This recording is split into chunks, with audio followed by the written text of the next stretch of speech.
Terima kasih telah mampir kembali di channel The Radnehus, channel yang mengajak Anda terus belajar untuk belajar terus. Video kali ini akan berbicara tentang brainstorming. Selamat menyaksikan.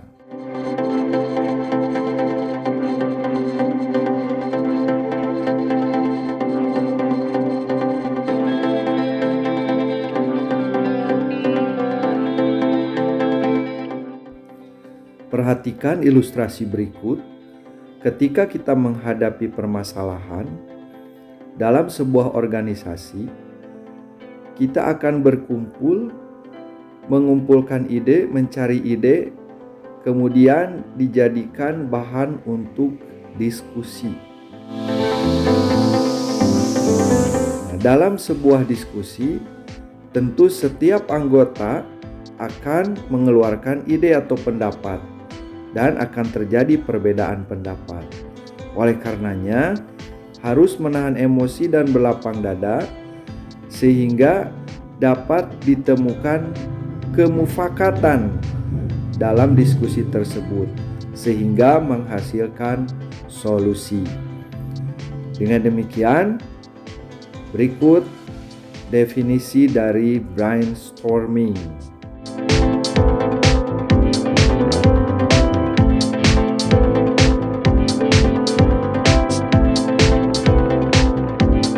Selanjutnya kita akan berbicara tentang kreativitas. Perhatikan ilustrasi berikut. Makin banyak ide, maka kita dikatakan makin kreatif, sehingga makin tinggi kualitas diri.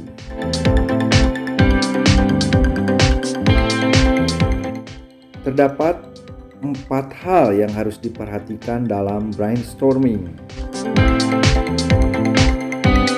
Yang pertama yaitu hindari mengkritik suatu ide,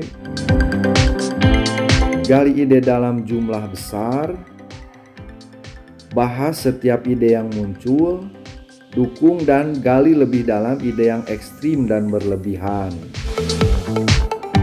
Jadi 4 langkah ini penting untuk melakukan brainstorming.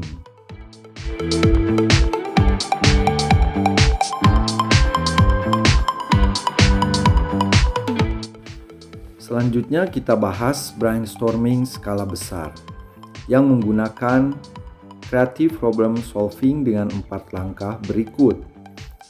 Pertama, menjelaskan ide. Semua anggota menjelaskan atau menyampaikan ide-ide yang ada di pikirannya.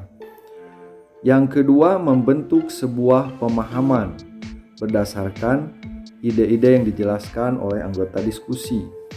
Kemudian mengembangkan ide supaya menjadi lebih luas dan dalam. Dan yang terakhir, menerapkan ide pada rencana yang dirancang.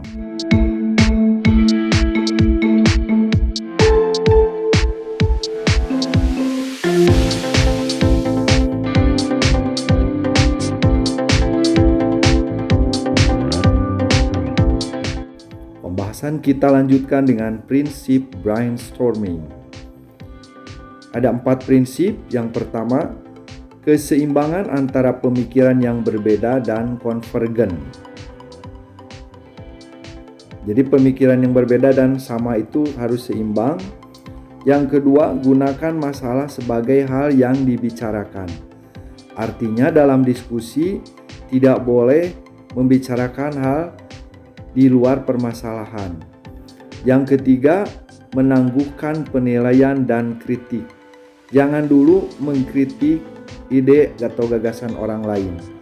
Dan yang keempat, biasakan berkata ya dan daripada kata-kata oh tidak, tetapi.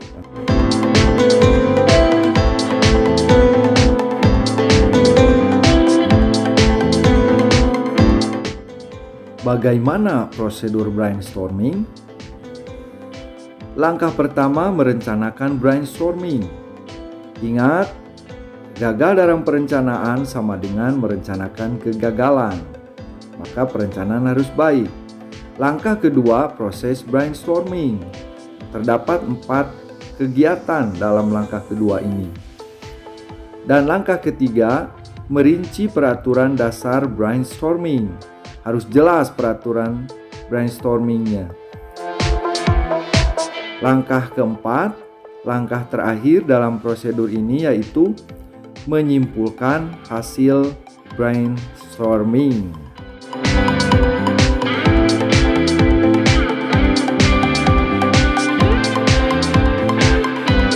Selanjutnya, silakan perhatikan kelebihan-kelebihan dari brainstorming berikut.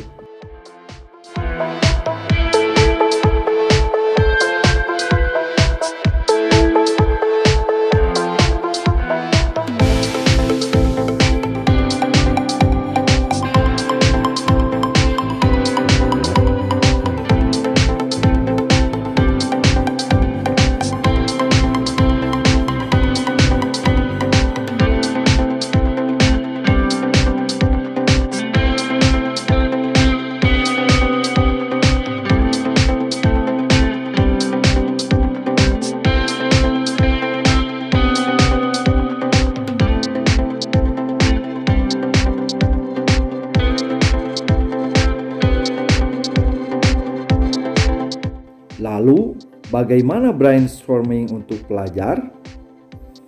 Para pelajar cenderung memiliki ide-ide kreatif dan inovatif, sejalan dengan perkembangan usia dan pola pikirnya.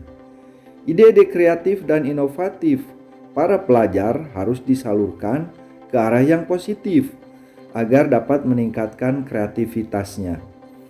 Para pelajar membutuhkan arahan dan aturan yang jelas dan tegas, agar ide-ide kreatif dan inovatifnya dapat berkembang secara positif. Para pelajar harus mendapat kesempatan saling menanggapi ide satu sama lain, agar terwujud proses secara kelompok. Demikian tadi pembahasan tentang brainstorming, semoga bermanfaat.